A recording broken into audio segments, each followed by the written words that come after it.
Assalamualaikum warahmatullahi wabarakatuh.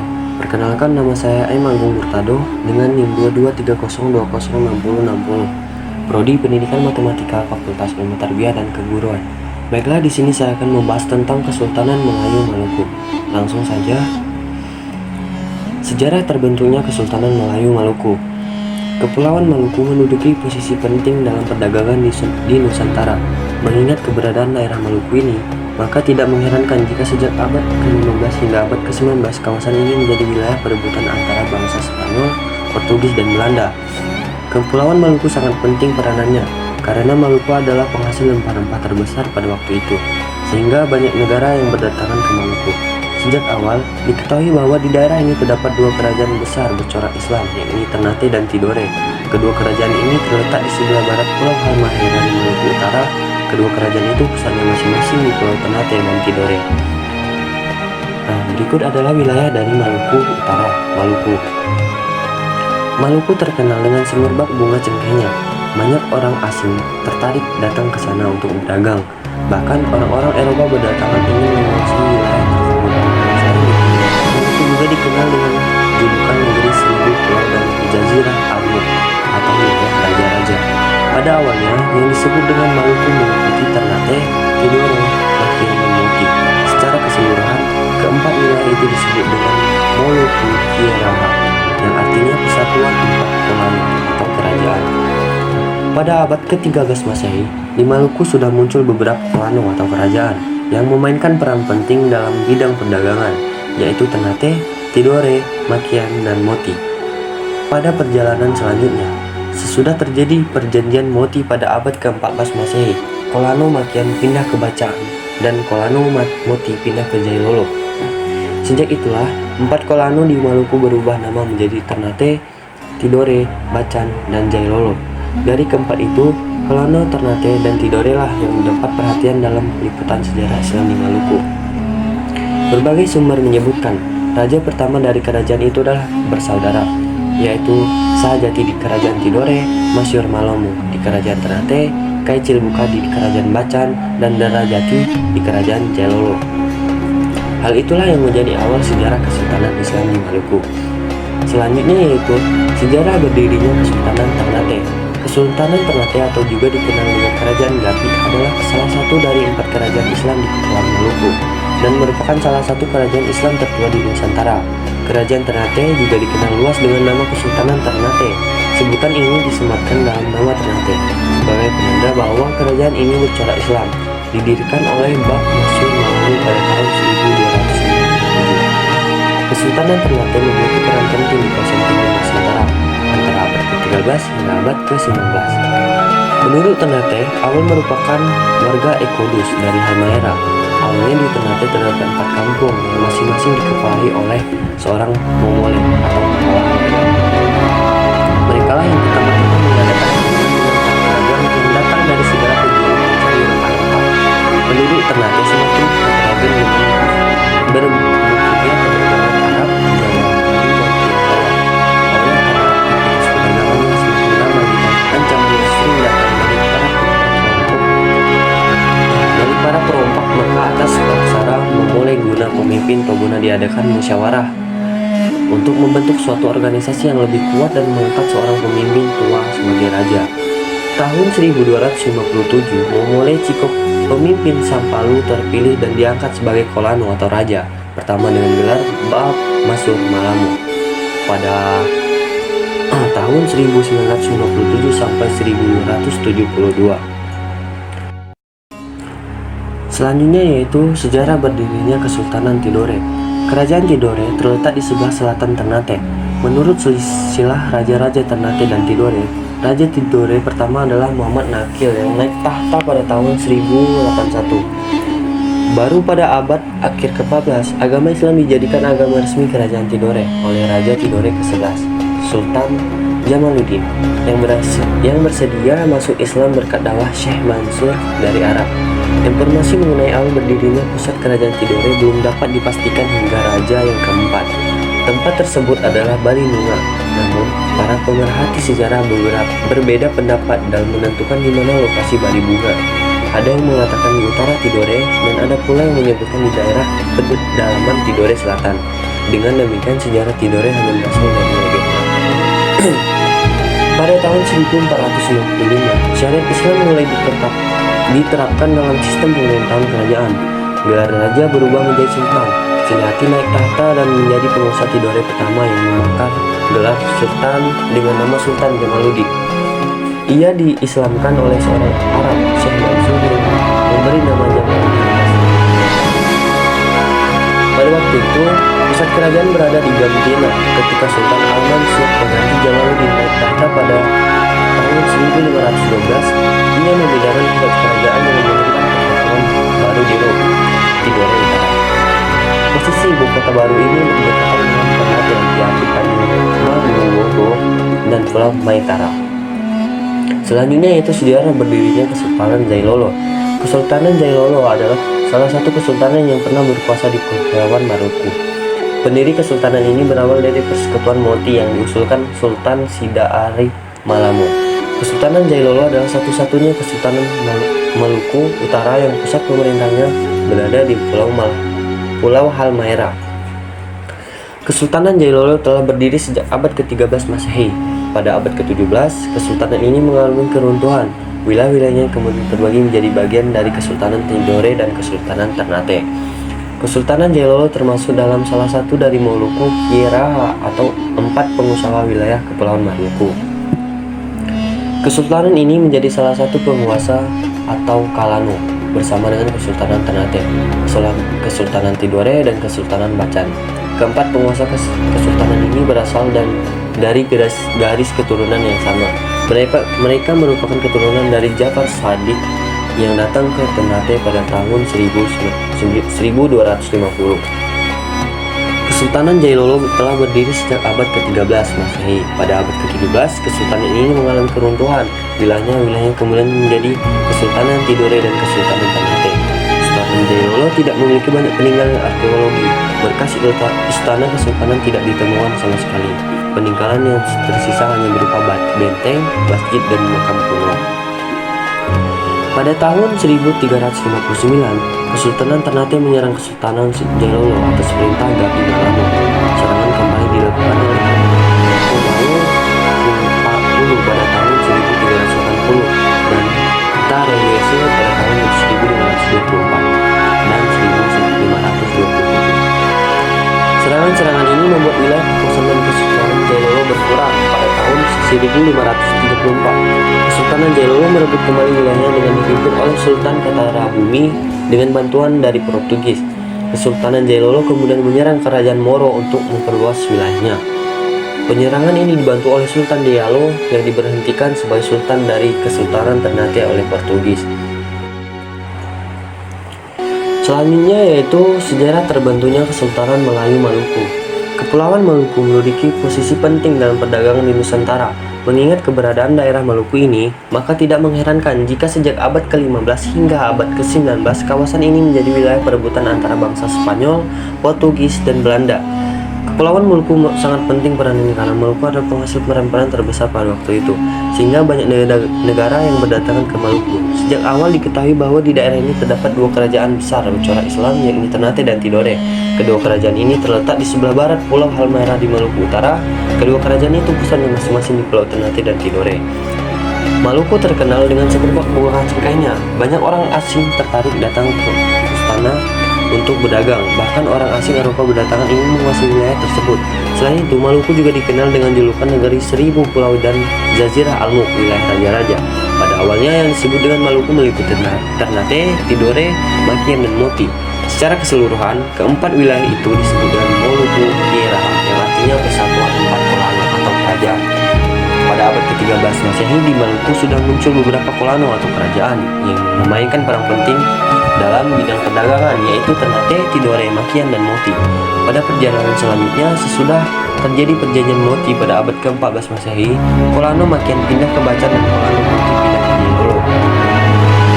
Ini yaitu faktor kemunduran dan keutuhan Kesultanan Melayu Maluku. Pada abad ke-13 Masehi, di Maluku sudah muncul beberapa kolano atau kerajaan memainkan peran penting dalam perdagangan, yaitu Ternate, Tidore, Makian, dan Moti. Pada perjanjian berikutnya, sesudah terjadi perjanjian Moti pada abad ke-14 Masehi, Kolano makin pindah ke Bacan dan Kolano Moti pindah ke Jailolo. Sejak saat itulah Kolano di Maluku berubah nama menjadi Ternate, Tidore, Bacan, dan Jailolo. Berikut terdapat beberapa faktor yang mempengaruhi runtuhnya kerajaan Melayu di Maluku. Yang pertama yaitu keunggulan Ternate yang menimbulkan kecemburuan kerajaan lain. Pada awalnya terdapat 4 kerajaan di Pulau Maluku. Keempat kerajaan tersebut diantaranya Ternate, Bacan, Obi, dan Jailolo. Dari keempat kerajaan tersebut, Ternate merupakan kerajaan yang unggul baik dari segi ekonomi maupun pemerintahan. Hal ini kemudian menyebabkan kecemburuan sosial yang muncul antara 3 kerajaan lainnya, sehingga ketiga kerajaan tersebut tidak mau menyatu dan malah memusuhi kerajaan Ternate. Akhirnya terjadilah perebutan kekuasaan akan komoditas rempah yang tidak bisa dihindari. Yang kedua yaitu politik adu domba. Sebagai daerah penghasil rempah-rempah terbesar Maluku, Maluku juga dipenuhi dengan bangsa dan negara asing yang datang untuk berdagang. Namun ternyata bangsa asing yang berdagang di sana bertujuan untuk memonopoli hasil rempah-rempah dari Maluku. Melancarkan tujuan ini, Spanyol dan Portugis pun mengadu domba Ternate dan Tidore. Tentunya perselisihan ini menguntungkan pihak Spanyol dan Portugis karena dapat memonopoli perdagangan rempah-rempah. Yang ketiga yaitu perseteruan Ternate Tidore. Perseteruan antara Ternate dan Tidore berlangsung lama. Hal itu terjadi karena masing-masing daerah berambisi menguasai seperluas jalur perdagangan rempah-rempah di Kepulauan Maluku.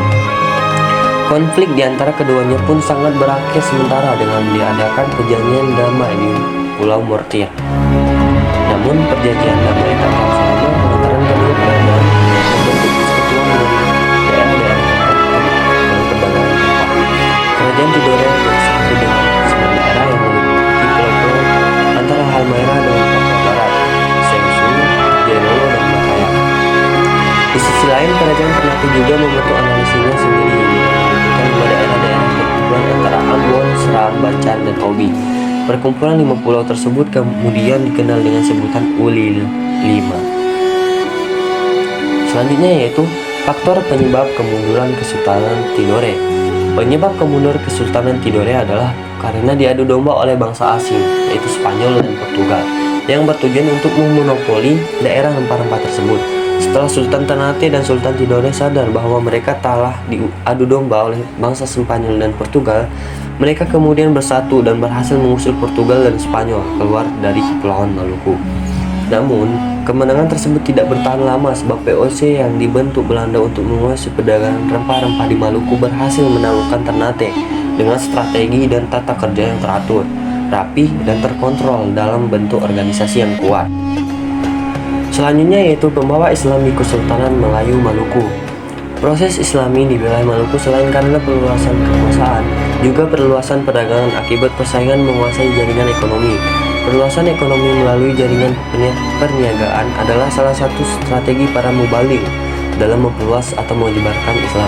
Dalam berbagai literatur disebutkan bahwa para mubalik juga didominasi oleh pedagang, artinya mubalik sekaligus pedagang.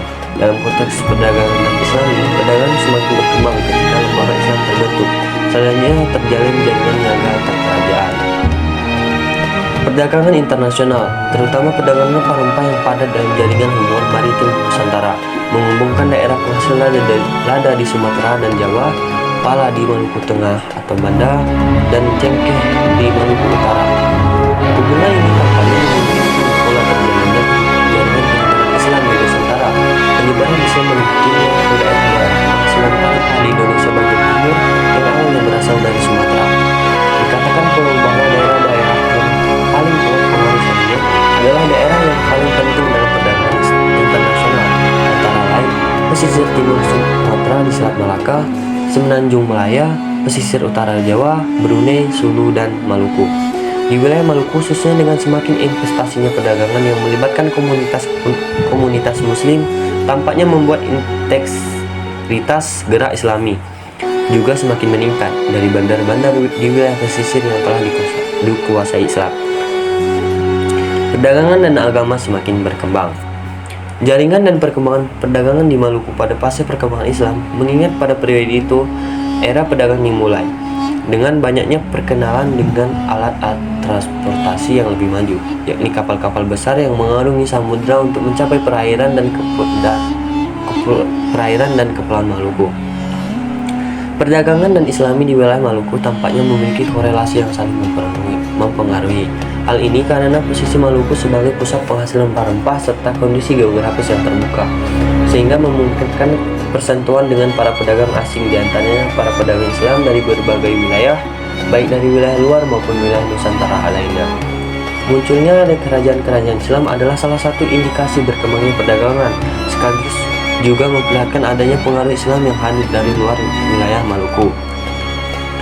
Selanjutnya yaitu hubungan antara Islami dan perdagangan. Perdagangan oleh orang-orang Muslim telah ada beberapa abad sebelum masa pengislaman Nusantara yang baru terjadi pada abad ke-13 dan terutama pada abad ke-14 dan 15 Masehi. Munculnya pengaruh perdagangan dalam Islam sebagai aspek utama ekonomi telah membawa dampak utama berbagai mengatakan periode abad 19 dan 17. Perubahan-perubahan penting terjadi baik di bidang sosial, politik, budaya yang banyak pengaruhnya terhadap situasi ekonomi pada umumnya, di mana pada era ini dampak pengaruh Islam semakin meluas yang melahirkan kerajaan-kerajaan agraris menurut Islam. Penyebaran Islam adalah pencerminan yang nyata dari adanya jaringan hubungan yang luas, dan penyebaran agama itu telah sendiri membantu mempercepat proses perluasan jaringan perdagangan. Dalam konteks Maluku, proses pengislaman selain karena ekspansi kekuasaan juga dibarengi dengan agenda-agenda perluasan perdagangan akibat persaingan kerajaan untuk menguasai jaringan ekonomi. Eksistensi kekuasaan Islam terutama di wilayah Maluku tak bisa dilepaskan dari kegiatan perdagangan. Hal ini menginginkan penyebaran pengaruh Islam, salah satunya dimulai melalui aktivitas niaga oleh para pedagang Muslim. Meskipun sebagian ahli berpendapat perdagangan tak bersangkut paut langsung dengan Islami, perluasan ekonomi melalui jaringan perniagaan adalah juga salah satu strategi para mubalik dalam memperluas penyebaran Islam. Dalam berbagai literatur disebutkan bahwa para mubalik diantara juga didominasi oleh pedagang, artinya mubalik sekaligus juga pedagang. Dengan demikian, agenda perdagangan dan Islami merupakan satu kesatuan simbiosis mutualisme, jalinan yang saling menguntungkan. Perluasan Islam sekaligus menyebabkan meluasnya jaringan ekonomi dan perdagangan, memperluas penguasaan sumber-sumber produksi ekonomi sekaligus distribusinya. Sementara itu, agenda niaga juga menjadi strategi dalam memperluas sayap-sayap Islam. Selanjutnya yaitu intensitas perdagangan dalam periode Islam di Maluku. Periode ini mulai pada abad ke-7 Masehi, yaitu masa perdagangan orang-orang Arab untuk membeli rempah-rempah. Periode ini dimulai pada abad ke-11 yang ditandai dengan munculnya nama-nama Arab yang diduga keras karena pengaruh ajaran Islam, seperti Sultan Mansur Malamo yang nama aslinya adalah Cico Bunga yang menjadi Raja Ternate. Periode penerimaan Islam oleh Kesultanan. Periode ini ditandai dengan diterimanya Islam oleh pihak kerajaan yang sekaligus berganti nama menjadi Kesultanan. Periode ini dimulai pada tahun 1495,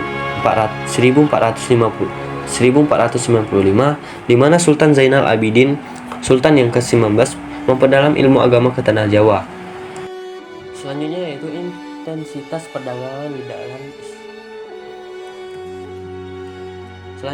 intensitas perdagangan dalam periode Islam di Maluku. Pasca penerimaan Islam di Maluku, tradisi tutur pada masyarakat negeri Tetu, salah satu negeri wilayah pemerintahan kerajaan Hitu, mengurai tentang fase pertama kedatangan Syiah Islam sejak abad ke-8, yakni adanya informasi tutur yang menyebut katanya tokoh Hindu sebagai awal kehadiran Islam di Jazirah itu. Tempatnya di Bukit Wawani yang sudah dihuni masyarakat tradisional Tetu. Pada fase kedua, adanya kontak perdagangan antara Timur Tengah dengan masyarakat Maluku yang memperkenalkan Islam melalui satu lembaga di tanah Indonesia, yakni yang kemudian pada periode 1400 ketika Raja Yaman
Selanjutnya yaitu pembawa Islam di Kesultanan Melayu Maluku.